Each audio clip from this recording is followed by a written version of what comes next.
శరణమయ్యప్ప శ్రీమాత్రే నమ. ప్రేక్షక మిత్రులందరికీ కూడాను శుభాకాంక్షలు. అందరూ కూడా దీపావళి పండుగను, కార్తీక మాసాన్ని ఆస్వాదించే ఒక శుభ తరుణంలో నవంబర్ 2024 ద్వాదశ రాశులకి ఎలా రాశి ఫలితాలు ఉన్నాయని మనం చూడబోతున్నాం.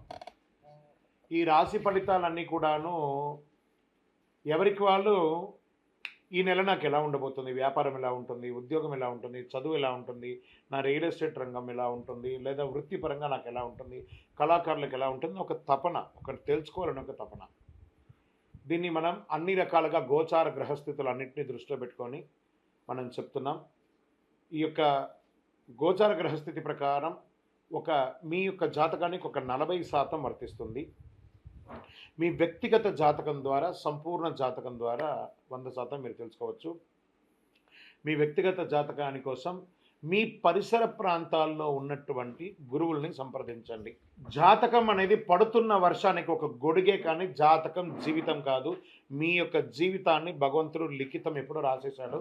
ఇది మీ నడుస్తున్న దారిలో ఏదైనా స్పీడ్ బ్రేకర్స్ వస్తే ఎలా ఉంటుందని తెలుపబడేదే ఈ నెలసరి జాతకం. ఆ గ్రహాలన్నీ ఎలా మారుతున్నాయి, ఎలా ఉంటుందని చెప్పడం జరుగుతుంది. మా ద్వారా తెలుసుకోవాలనుకున్న వాళ్ళు దయచేసి టైం పరిపాలన చేసుకోండి. అర్ధరాత్రులకు కాల్ చేయకండి, ఇల్లీగల్ అఫైర్స్ అడగకండి, ఫైనాన్షియల్స్ గురించి అడగకండి, మీ వ్యాపారం ఎలా ఉంటుంది, జీవితం ఎలా ఉంటుంది, ఇవన్నీ అడగండి. వాట్సాప్ మాత్రమే చేయాలి, ఫోన్ దయచేసి చేయకండి. మేము వాట్సాప్ చూసిన తర్వాత మీకు కాల్ చేస్తాం. శరణమయ్యప్ప. జ్యోతిషాస్త్రరీత్యా ద్వాదశ రాశుల్లో 10వ రాశి అయినటువంటి మకర రాశి మిత్రులారా, మీరు ఉత్తరాషాఢ నక్షత్రం 2, 3, 4 పాదములు, శ్రవణ నక్షత్రం 1, 2, 3, 4 పాదములు, ధనిష్ఠ నక్షత్రం 1, 2 పాదాలకు జన్మించిన మీరు మకర రాశి వారిగా పరిగణించబడుతున్నారు. ఈ నవంబర్ నెల మీకు శుభాశుభ ఫలితాలు ఎలా ఉన్నాయంటే, 7.5 శని 7.5 మీకు అవసాన దశలో ఉన్నారు. రాహు స్థానంలో అనుకూలంగా ఉంది. బృహస్పతి 5వ ఇంట్లో, శని 2వ ఇంట్లో, కేతు 9వ ఇంట్లో. ఈ నెల మిశ్రమ ఫలితాలను ఇస్తున్నారని కూడా చెప్పచ్చు. ధన ప్రవాహం సంతృప్తికరంగా ఉంటుంది. అన్ని రకాల విషయాలు మీకు అనుకూలంగా మారే అవకాశాలని, కుటుంబంలో, ఇంట్లో ఆనందం మరియు శాంతి ఉంటుంది. భార్యాభర్తల మధ్య అన్యోన్యత పెరుగుతుంది. సోదర భావంతో కొన్ని సమస్యలు వచ్చినా నష్టమేమీ ఉండదు. కుటుంబ అవసరాలు ఒక్కొక్కటి నెరవేరుతాయి. ప్రభుత్వ వ్యవహారాలు శుభప్రదంగా ఉంటుంది. ఆస్తుల విషయంలో ఓపిక పట్టండి. కొందరికి వివాహానికి ఆటంకాలు ఏ విధమైనటువంటి ఆటంకాలున్నా తొలగిపోతాయి. ఇంట్లో శుభకార్యాలు ఏర్పడే అవకాశాలు ఉన్నాయి. కుటుంబ సమేతంగా దేవాలయాలకి, తీర్థయాత్రలకి వెళ్ళే అవకాశాలు ఉన్నాయి. విదేశాలకు వెళ్ళేటప్పుడు మీ వస్తువులు చాలా జాగ్రత్తగా చూసుకోండి. ఇంట్లో తప్పిపోయిన వస్తువులు తిరిగి దొరికే అవకాశాలు ఉన్నాయి. తండ్రి తరపు బంధువుల ద్వారా శుభం కోసం చర్చలు అనుకూలిస్తాయి. ఉద్యోగం చేస్తున్న వారికి కార్యాలయంలో ఉత్సాహంగా పనిచేస్తారు. మీ సూచనలు నిర్వాహకులకు అంగీకరిస్తారు. మీ పై అధికారుల నుండి కూడా మద్దతు దొరుకుతుంది. కొందరికి ప్రమోషన్స్, జీతాల పెంపు తదితర అవకాశాలు వచ్చే అవకాశాలు ఉంది. ప్రస్తుత ఉద్యోగం మీకు నచ్చకపోవచ్చు కాబట్టి ఈ నెలలో ఉద్యోగ మార్పు కూడా చేసే అవకాశాలు ఉన్నాయి. కొత్త ఉద్యోగం కోసం చూస్తున్నా లేదా ప్రమోషన్ కోసం ప్రయత్నిస్తున్నా ఈ నెల మీరు కోరుకున్న పొజిషన్ సాధించడానికి సహాయపడుతుంది. మాస ద్వితీయంలో వృత్తిలో మార్పు కూడా అవకాశం ఉంది. విదేశాలకి అవకాశం కోసం ప్రయత్నం చేస్తున్న వారికి ఈ నెల మంచి ఫలితాలు ఉండొచ్చు.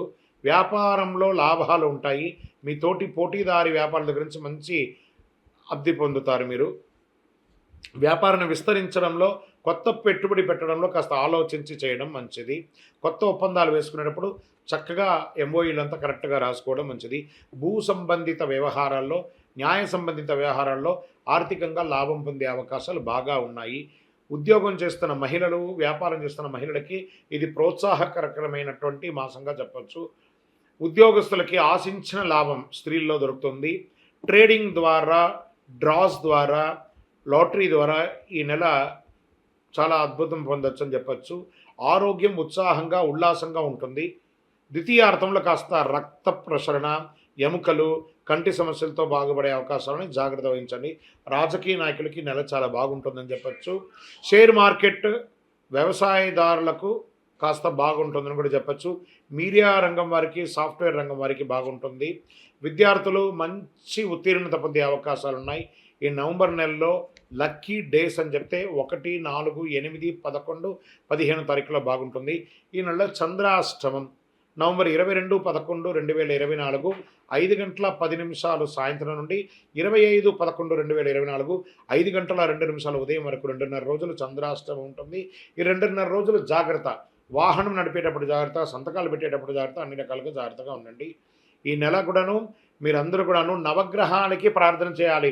7:30 శని అవసాన దత్తి ఉంది కాబట్టి దేహిమే బుద్ధి వైశిష్ట్యం దేహిమే నిత్య యవ్వనం చెప్పి ప్రార్థన చేయండి. నవగ్రహాలకి ప్రార్థన చేయండి. దీపం వెలిగించండి. నువ్వుల నూనెతో మీ వయసు ఎంత ఉందో అన్ని రోజులు ఈ 30 రోజులు కూడా దీపం వెలిగించడానికి ప్రయత్నం చేయండి. ప్రదోష కాలంలో శివునికి నూనెతో వెలిగించండి. విప్ప నూనెతో దీపం వెలిగించండి. తులసి దగ్గర దీపం వెలిగించండి. శని మంత్రం నవగ్రహ మంత్రం పారాయణించండి. అతి శక్తివంతమైనటువంటి ఈ కరుంగాళి మాలను ధరించండి. ఆరోగ్యపరంగాను ఐశ్వర్యంగాను బాగుంటుంది. గ్రహ దోషాలన్నీ తొలగిపోతాయి. ఇంకను మీ యొక్క జాతకం తెలుసుకోవాలనుకుంటే కింద ఉన్న నంబర్కి మీ యొక్క date of birth, time of birth, place of birth WhatsApp చేయండి. విజయోస్తు. శరణమయ్యప్ప. మొట్టమొదటిసారి మాల వేసుకునే వాళ్ళకి ఎన్నో అనుమానాలు ఉంటాయి. ఆ మాల వేసుకునే వారికే కాకుండా ఆ మాల వేసుకునే స్వామి వారి యొక్క ఇంట్లో వాళ్ళకు కూడా ఎన్నో అనుమానాలు ఉంటాయి. వారిని అన్నింటినీ తీర్చే విధంగా కొన్ని ప్రశ్నోత్తరాలతో మనం ముందుకెళ్తాం. మాలాధారణ యొక్క విశిష్టత. ఎంత అద్భుతమైనటువంటి ప్రశ్న. ఈ మాలాధారణ ఎవరు వేసుకోవాలి, ఏ వయసు వాళ్ళు వేసుకోవాలి, ఈ మాలాధారణ యొక్క విశిష్టత ఏంటి, ఎలా వేసుకోవాలి, దీన్ని మనం ఇప్పుడు క్లుప్తంగా తెలుసుకున్నాం.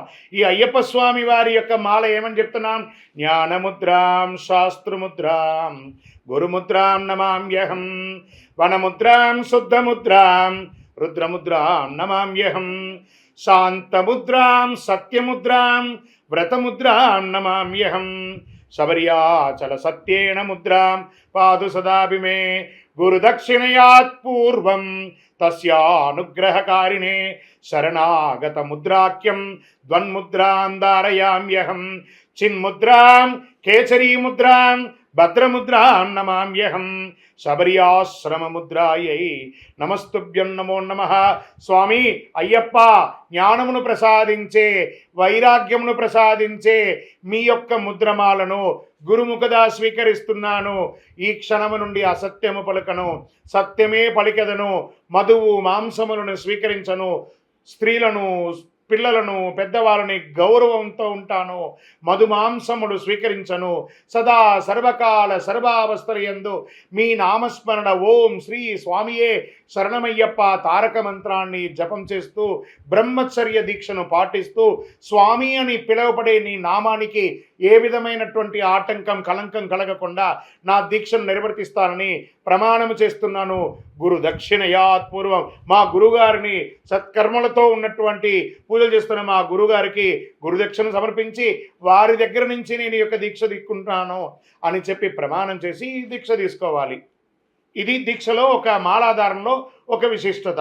మరి ఎవరెవరు తీసుకోవాలి అనుకుంటే, మీరు మాల వేసుకోవాలి అనుకుంటే మనం నమ్మిన వాళ్ళు, మనల్ని నమ్మిన వాళ్ళని పర్మిషన్ అడగాలి. మనం నమ్మిన వాళ్ళు ఎవరు? తల్లి తండ్రులు, మనకు జన్మనిచ్చిన వాళ్ళు. మనల్ని నమ్మిన వాళ్ళు మన భార్య పిల్లలు. వాళ్ళ దగ్గర ముందు కూర్చొని మాట్లాడుకోవాలి. నేను అయ్యప్ప స్వామి వారి దీక్ష తీసుకోబోతున్నాను, మీరందరూ కూడా సహకరించాలి అని. ఓకే, మాల వేసుకోవడానికి పర్మిషన్ దొరికింది. ఎప్పుడు మాల వేసుకోవాలి?